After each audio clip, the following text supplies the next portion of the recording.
What's going on, everybody? It's your boy, your favorite gentleman, DeMarlo West, the creator and host of When Men Talk. Listen, this is a platform where we are breaking stereotypes, we're breaking barriers and dismantling myths. Join me and my guest when men talk.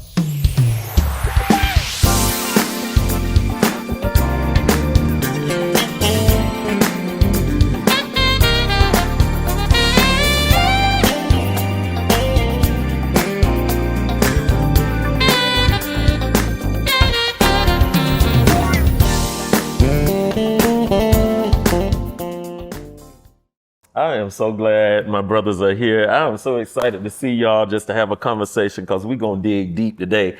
I got my boy here, Terrence, who is a recording artist, serial entrepreneur, and the list go on and on and on. And I appreciate you, brother, for being here. And my other boy, I about raised him. No. Ken, he is an HR recruiter and a proud father of two beautiful girls, and I'm so glad that you're here to have this conversation. So this is how I want to segue into this. The name of the show, as you know, is When Men Talk, right? My question to you, this is like a part two, is why do you feel men don't talk? That's my question to you. What's the first thing come to mind? Judgment. Wow. Scared of being vulnerable or not used to being vulnerable, to express their feelings and just opening up about that, because it can come off as very insecure in the world's eye. When you say judgment, what does that fear look like? What are the components of judgment that you're talking about? If you are a strong man, then you're intimidating. If you are a weak man, then you are bullied.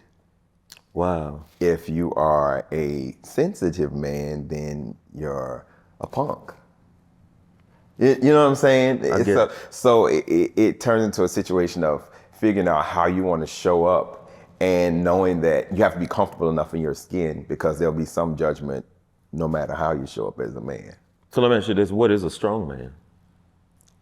It's relative. It depends on the perception of a person, because sometimes I think men feel being strong is bullying somebody or saying, hey, you don't do this, you don't do that, when ultimately I think a strong man is being a great father, loving your family, loving your friends, being consistent, so it's all about that, the person that's viewing you, the lens of that person. And how they identify. Yeah, and how they identify what strong is. And I try not to bring color into it, but I think we have to talk about it, because there's expectation as a black man that you have to be versus our white counterparts, right? So men, they expect us to, a lot of times you can't cry. And I feel like that's mostly on the African-American side of things, right? You're not supposed to cry, you can't express your emotions. Versus, if you think about the Caucasians, I don't feel like they put too much stipulations on how a man should show up.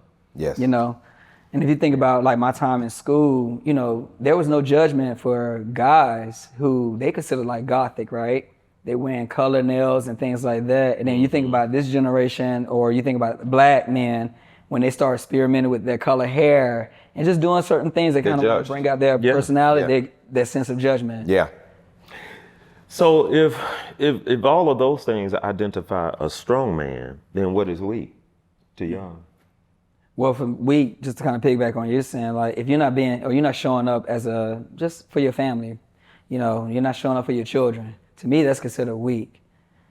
And when you say showing up, what do you mean? Showing up, just being a participant, raising them. Even when it comes to, not saying that you have to be with your partner or whoever that you had your children with, but there's times where you don't spend time with them, or you're not picking them up, or just being consistent in their lives. To me, that comes off as being weak. But from a more personal, emotional place, what constitutes weak? And the reason why I say that is because previously we chatted about, the art of vulnerability and the pride of ego and all of that good stuff. And because you have those components of judgment and the sensitivity part, so what is it about the man that feel as though that he has to hold his vulnerability in a vault? I don't think it's been okay in generations past for men to be in touch with their emotions or to be, what's the word I want to use? Extra loving or extra sensitive because they had to put on a face. They had to protect their families. They had to step out in the world, as the provider. And in some situations, if you go back, they had to be strong in spite of whatever was happening to them or their families. So I think it's a generational thing that was embedded in black men specifically to wear a face all the time. And I think over time, it desensitized a lot of men from having those real, genuine, vulnerable connections with people, because I think it just became embedded in our DNA to just have this wall up and be strong, and hide those things. Because if you show weakness, then people have an opportunity to take advantage of you. Wow. Our vulnerability can be translated as weakness. Okay. And then people feel like they have the opportunity to take advantage of it. And then you also got to think about the generation of your parents too. I think that comes into play. So if I think about myself, having a dad who, 17-year-old, what could you possibly think that you were even equipped at that time to have a son? So I think He was 17 when he had it? Yes. Okay, got it. Yeah, so I think that's a challenge in itself too, especially if I look at his past and he didn't necessarily have that foundation. And it's kind of hard to put and instill those foundations into your own when you never had it in the beginning. So it's almost like saying that you didn't have that template. Yeah.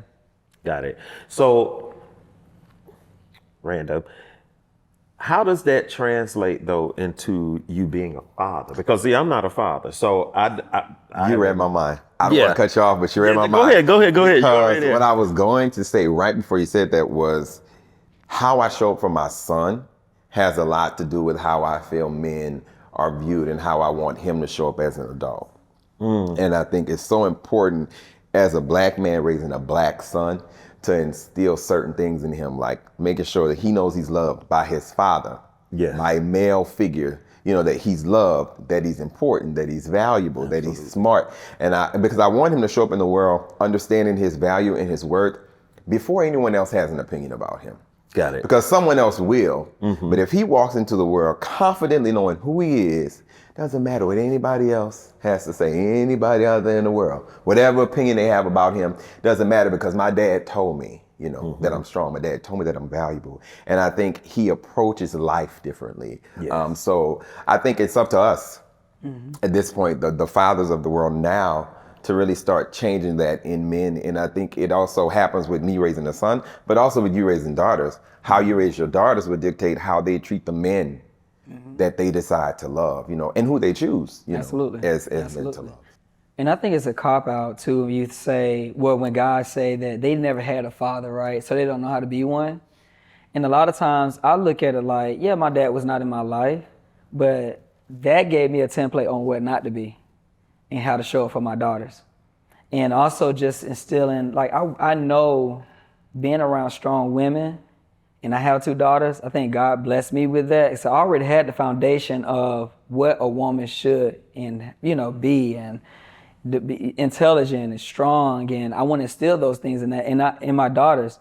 But I also think it's valued more because they also get those same principles from me, their dad. Got it. You use the verbiage cop out. What do you mean? You said that. Yeah, say that again. Like a lot of guys, you would have, like, I have experienced this with friends before, and people, they like, well, I never had a father, so I don't know how to be a dad. In this age, there's so much resources that is available to us online. You can always research certain things to be a better person, right? There's also things and programs that I attended, like there's this series or this program, All Pro Dads. They give you like resources and material that you can use in order to build and cultivate those relationships with your children, regardless of the sex.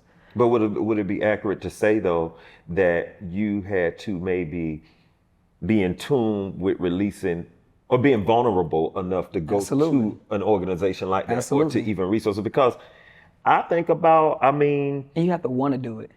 You have to want to do it. So my thing is, any job, and I look at this as it's a great job. Being a father to me is like something, I'm fulfilled at this. This is my purpose. is to be a dad.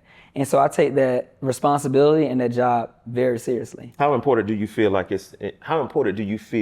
it is for your daughters or even your son? And you pretty much all have already said it, but more specifically you. How important do you feel that it's important for your daughters to see your vulnerability or you to be expressive in that space? It's very important because they see it all the time throughout the challenges and things like that. It just it makes me human. Yeah. You know? Yes. It makes me human. And I think that we have to understand that human beings have human emotions. Yes. Yeah. Yeah. And that's just the bottom line. And we can't have like this thought, like we can't determine like, oh, you can't show the vulnerability about yourself or whatever. It makes you unrelatable to me. Yeah. You know? So in saying that, being unrelatable, how does that translate over into the world of social media?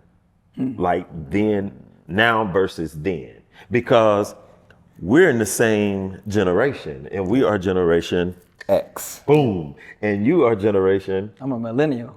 Oh, Let's be clear. it's an all. Y'all think y'all know everything. They think is the key word. They know everything, but we here to tell you. Yeah, exactly. No, and we have to define too, because sometimes people don't understand like the age range about it. So we talked about this earlier too. We said 1981 to 1996. Yes. Are millennials. 97. Yeah. 96. Yeah. Yeah. So so it's streamlined until 42, I believe, until the youngest is like 26. Okay. And your generation, you said X. 65 to 80. Yeah. Yeah. 65 to 80. Yeah. Watch that 65. I'm nowhere near the 65. Just by the way, I'm nowhere near the 65. Me either. Keep living. I'm here. But in that though, how do you feel like, because in the world, your generation, I mean, we all are exposed to social media and we use it to the best of, to the best of our ability and whatever we want to use it for. But it has so many effects. Yeah. And it also affects the man in his voice. It does. Do you feel like though that he is now more equipped or feel more prompt to share? Because to me personally, I feel like social media is a passive way of communicating, maybe like your feelings or something. Because it is, but it also, if you're not careful and you're not strong enough, it's a very vulnerable state to be if you're going to express your emotions on social media. That's true. Because you open yourself up to the world's opinion. Yeah. Good, better, and yeah. different. If I'm expressing myself to you on the phone, that's me and you talking. Yeah. We're not going to get on social media and share that. But a millennial or a Generation Z will get on social media and express their whole emotions, how they feel, what happened yesterday, what happened with their parents, what happened with their cousins. We weren't raised like that. Happens in the house, stays in the house. But so I think because of millennials, because of the age range too, we still have those that still have those same values and principles. Yeah. We still have those that's in our 20s or in their 20s, right, that will relate more to the Gen Z. Like in the way they, socialize on social media. Like I don't use that platform the way of venting. I kind of gravitate towards your way of communicating with each other, right? And I think too, that's where the tug of war with millennials come into play, because we have the principles and values of those before, but we also can relate to those after. And I think we're really pretty much in the middle of that whole. I feel like we were pretty much in the middle. Like at least I was, I'm 36. I remember when text messaging was just coming out. I didn't have social media growing up in school unless it was MySpace or something, but I didn't use that in that way. But then you also have the ones that's after me that could be maybe just 32, where Facebook was very prominent way of communicating and things like that too. And they use that to vent and, communicate their feelings. They had cell phones as kids. Yeah. That kind of stuff. All of that. Yeah. But I just feel like social media, like the effects of it, because there are different components of it. You have the physical effects of social media.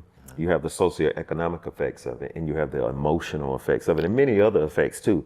But I have seen through research and studies and all of that, and just by observation on social media, that a lot of people, particularly your generation and younger, is that they will conform to whatever that ideology is or whatever that image is, they will conform to that. And they will go, and if, God forbid, if they got money, they will go to desperate measures to achieve that image, if you will.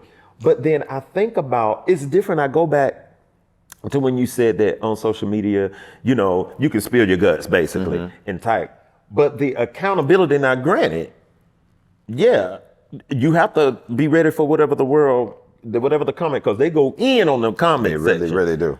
But it's totally different though, in my opinion. Y'all can share what you all feel about it. It's totally different when I'm on the phone with you and I ask you the same, what would be the likelihood of you spilling your guts like that on the phone with me as opposed to typing it on social media? Because I can avoid those comments. I can set the thing to where I don't get any comments. But if I'm on the phone with you, then now there's an accountability component that's attached to our conversation. I think the generations dictate the emotions in that, because for me, I think in our generation, I may not pay as much attention. I can maybe turn it off and talk to you and have more value in what you feel rather than what, you know, the world feels. However, I think Generation Z, it's kind of like, you know, the saying back in the day, like everybody's trying to be the Joneses. Yeah. Well, like social media is the Joneses. Yes. So everybody is trying to do that. Everybody's trying to be that. So if they go out there and this girl dances and she gets 1 million views, this other girl going, she does the same dance, and now they're dogging her out, she might kill herself tomorrow. Yeah. But again, I think there's also, You know? I think there's also dependent on like your family, right? Because my thing is this, like I'm a Jones, let's be clear. And I set my own standards. He is a Jones. That's right. Your His last name is Jones. He's a Jones. Let's be clear. I'm not trying to keep up with Right. No, I can't. and him either. So I set my own standards on how to look. So I'm not that type of person where I gravitate to social media in that way. If I do it, it's more like just finding funny things. I'm looking at it more of maybe like to kill time, and I just find it entertaining. But there's also a lot of people in my generation who learn to create wealth from social media. And I think that people in your generation are gravitating to that too. I try not to put too much on age, because I feel like you're just as young as your mind and the way you are and you think. Right. And just doing this episode, doing this show that's going to be aired online, most people around your generation or before wouldn't even probably want to do that. But you see that they're really like getting in tune to this because they're looking at it from a different lens. Yeah. This is a business. This is something where I can get my voice heard and exposed and reach masses of people, right? And that's a great thing. I just think because of y'all principles and how y'all was brought up, right? I think that you realize, oh, this is something I can get my word out and I can be a positive influence in the lives of other men. And it just depends on your way of thinking. I have a question in reference to that though. So is social media really a positive network? I know there's positive things, but is positivity really what's celebrated? Because to me, that becomes the challenge. When you want to show up as your authentic self, if your authentic self isn't ratchet or maybe over sensationalized, then you may always be the lesser of the popular crew in social media. Because I feel like it's the same as reality TV. I feel like the more entertaining it is, whether it's comical or whether it's violence, but anything that is in extreme gets more notoriety. Unfortunately. Yeah. I think that social media, like you said, it has, I can't say overall if it's a positive or negative system. I think it's one of those things where we make it one or the other. And everybody have an audience. Yeah. Yes, everybody has an audience. But when it comes down to the man's voice, even on social media, I've seen it to where, you know, I've seen now younger generation and older, I've seen it to where now people, particularly men, they'll get on there and they will cry. I've seen them be very emotional about a family member, or like I just seen some guy where his brother is missing. And he was very like, please, please, please, you know, made this video and he was tearing up and all of that. So it takes me back to the thought of the positivity part of it. I mean, it can be used in a way that I guess bring validation to the man's emotion and, you know, it gives him permission to be vulnerable, I guess, in that space. You know what I mean?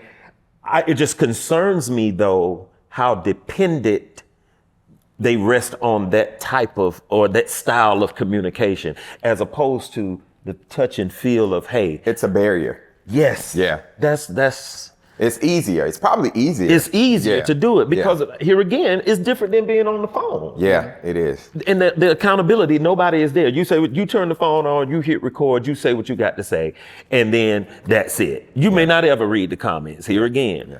But if we're talking in person and you share that, then that gives me the opportunity, right, Johnny, on the spot, to give feedback or to pour back into you. You know what I mean? Or question some things that you said. Yeah. Yeah, You that's know. why I think when men talk is a great thing. And I think it's a great opportunity for the men to see men talking. Yes. And I feel like this is something that you don't really know you need until you do it. Yeah. And having these experiences and seeing these conversations, I really feel like will give other men an opportunity to sit down with their friends, their brothers, because sometimes they don't even have real conversations with their biological brother, you know, but to sit down and really just talk and be vulnerable, I think it's therapeutic.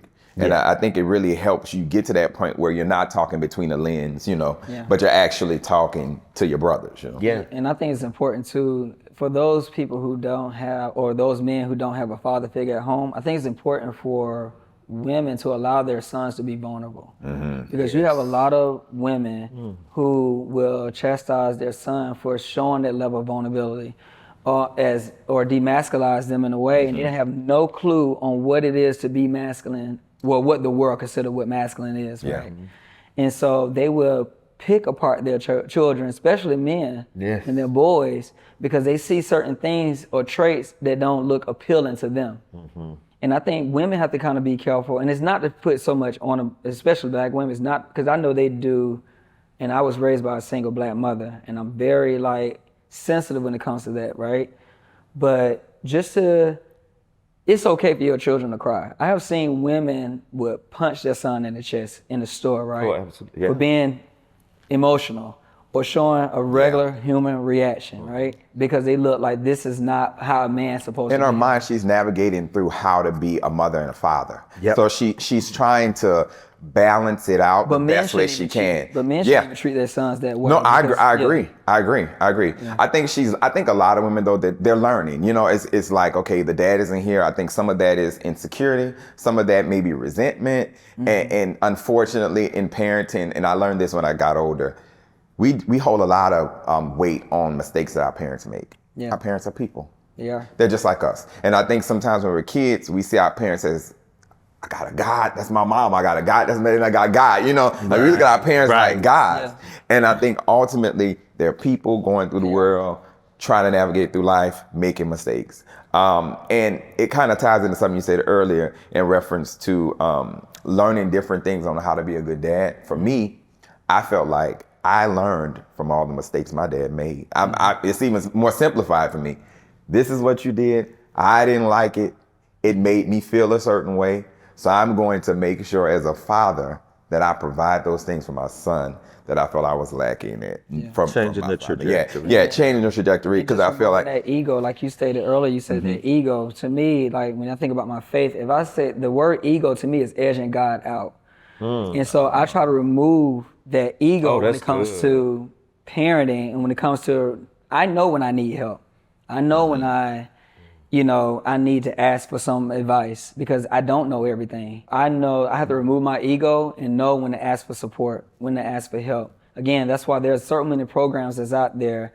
It's not try to plug, because again, But it's a resource. It's a resource, and a lot of people don't know about it. Yeah. And it's all pro dad, and they just give you like Or you tips may and know things about like it that. and just choose not. Yeah. Yeah. Because we all have choices. Absolutely. We all have choices, and you choose not to because here again, there's that barrier. Why should I, as a man, quote unquote, a strong man, why should I have to seek out help I can figure this out on my own. that I can figure out on my own? Because I should be able to do it on my I should own. be able to do That's it. where you have to remove that ego. Yes, but I think that here's the thing. God's expectation of us was to never be perfect. Nope. Never. Yeah. So in that same in that vein, we must understand that as men that, hey, listen, it is okay. Yeah. Because you don't know everything and you're not expected to know everything. You're not going to know everything about being a father. You're not going to know anything about being a parenting a girl and a boy. You're learning along the way. Yeah. All you have is the template that you was exposed to, and you took bits and pieces for that and created your own. When your children establish their family, they're going to do the same thing. Absolutely. They're going to create their own. But when it comes to the vulnerability, the delicate space of vulnerability of a man, I think that we must learn to release that stuff, Dude, and get it out that vault. a cry for me is therapeutic. A cry is healing. Yes. If something is release. heavy on me, I want to cry. I'm okay with it because I feel like you're releasing that thing. And I feel like a lot of men who don't cry, they're holding in everything that ever hurt them, everything that ever bothered them is still sitting inside of them because they haven't released those emotions. So to me, being vulnerable, being emotional, crying is the best thing you could do for yourself. Yeah. And it does not mean that I'm a weak person. Not at all. It does not You're strong, mean, as a matter of fact, You're strong, absolutely. yeah. It means that I'm a man that's very in tune with my feelings. Yes. And I also understand how therapeutic, like you said, it is. That's my form of release. This is my gift from God so that I won't have to carry this weight. I can get this off of me. It's a cleansing. Yeah. So, and then because when you cleanse it, then now I'm more open in my mind. I have space for something else. Yeah, something I got positive. space for something positive and something else. Yep. I just think that it's remarkable. Like when men talk, is a space where every man needs to know that it is okay. Give yourself permission. Yeah. You know what I mean? Yeah. Give yourself permission to release. Give yourself permission to be vulnerable. Give yourself permission, more importantly, to trust. Yes. Trust. You know, of course, you don't give it to everybody, you know, because everybody can be trusted, but those that are important to you, Absolutely. give yourself permission to trust. Absolutely. Yeah. You know, so We never have a phone conversation that after I get off the phone, I don't feel like, exactly. because that's what it's supposed to be. That's exactly what it's that's supposed to be. So yeah, we have those conversations, and we attack career ideas, or what are we doing here? You've even asked me, hey, where are you with your music? Where are you with this? Yeah. And vice versa. Ken and I will have conversations. I say, hey, well, a lot of our conversation is about being in tune with the emotion. Like, well, why do you feel like we can't talk about this? Yeah. Or why do you feel like that you can't? That What's in HR your in it. surroundings? That HR in Oh, yeah, that's what that's the HR in it, right? Please tell us why, so we Did can you set read a you up and booklet get you about that? Did you read the fired. book? And I'm always providing you a resource. Policy clause 89.5. Right. And I'm always provide you a resource at the end. We gonna always contact our employee health services. We want to hear that. We want to. Right. Listen. On that note, glasses up. Wow, y'all are amazing when men talk. Cheers.